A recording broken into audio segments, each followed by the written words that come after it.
letteringtutorial.com. In this video I'm going to take a look at different kinds of paper that you can use for your hand lettering. So to start with, I've got some basic printer paper here. This is quite thin.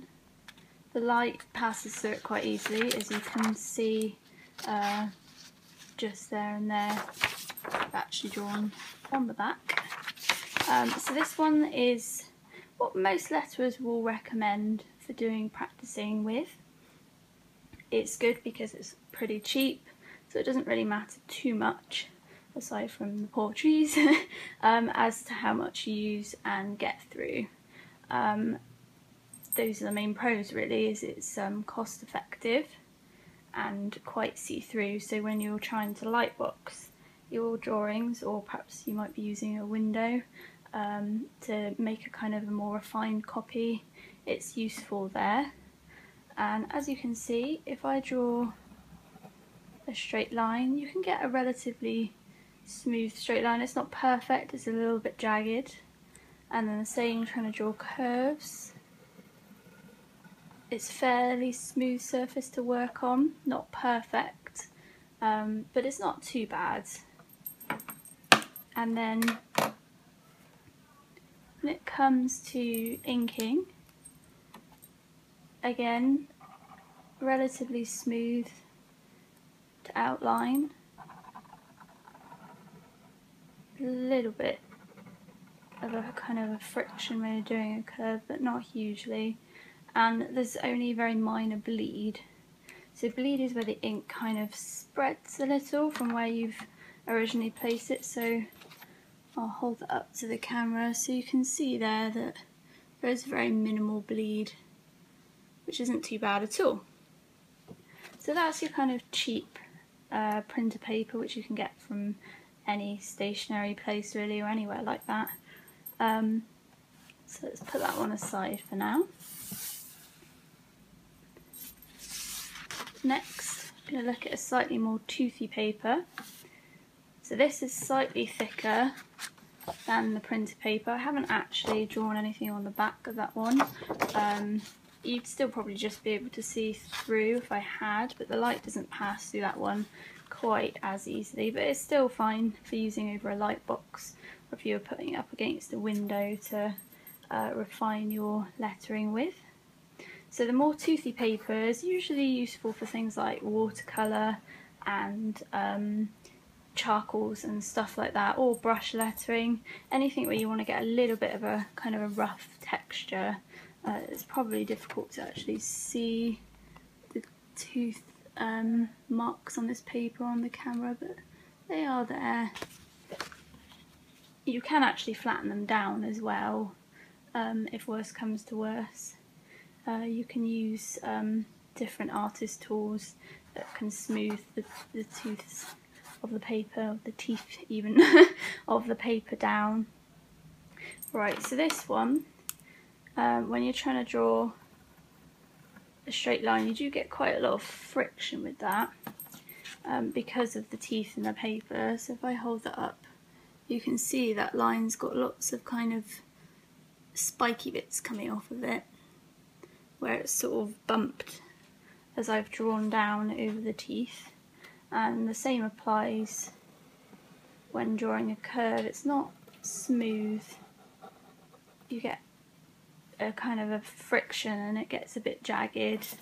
So again, I'll hold that one up there so you can kind of see it around this area here where it's gone a little bit wobbly, which when you're trying to draw letters like C's and S's, which are difficult sometimes anyway, when your paper kind of works against you, that can be even more frustrating.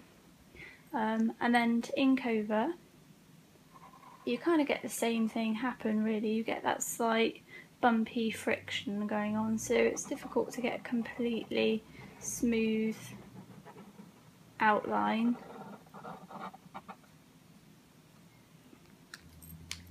If I hold that up, you can see, definitely difficult to get it nice and rounded and smooth. Obviously, if you're a bit more experienced at lettering than me, you probably can do that a bit easier.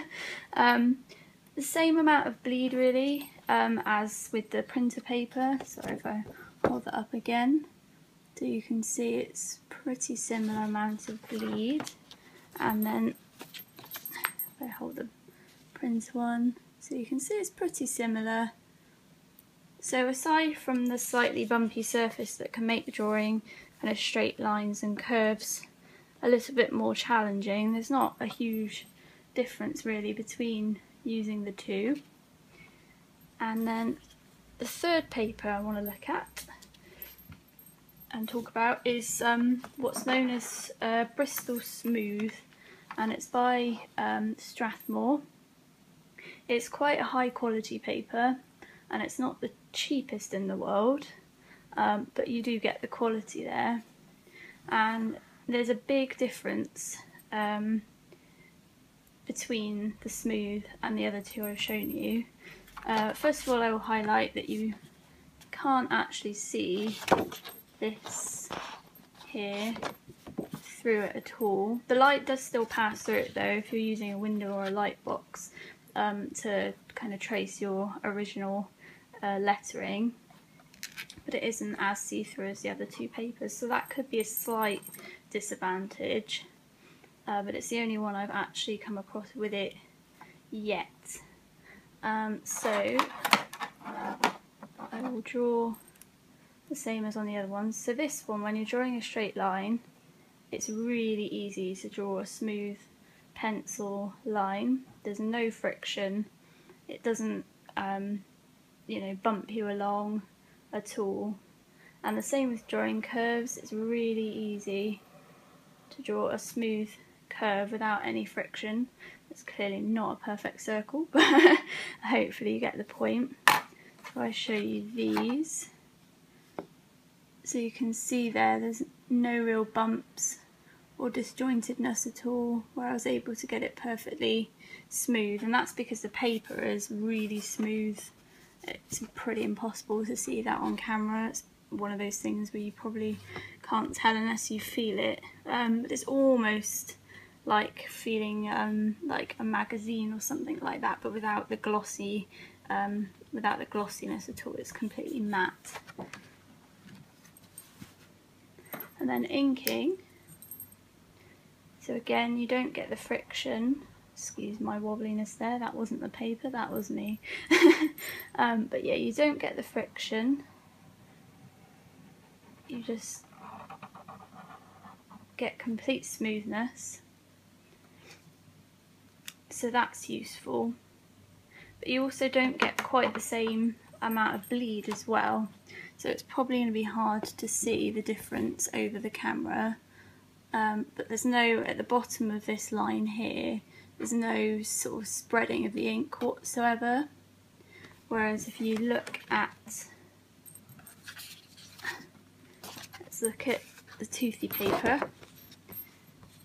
So you might just be able to see at the bottom there, the ink started to spread slightly and it's kind of expanded along the edge. So depending on what kind of effect you're trying to get with your lettering, you know, you might want a slight spreading because it gives it that rougher look, or you might want it quite neat with sharp edges, in which case I definitely recommend the Bristol Smooth paper for that. If you want to know where to get the Bristol Smooth or kind of find it really easily, if you visit my website at letteringtutorial.com/tools, you'll find some links in there which I will add so that you can find the paper easily to buy. So that's it really. There are obviously a few other papers you can use besides, and a lot of it is a case of experimenting and finding out what works best for you.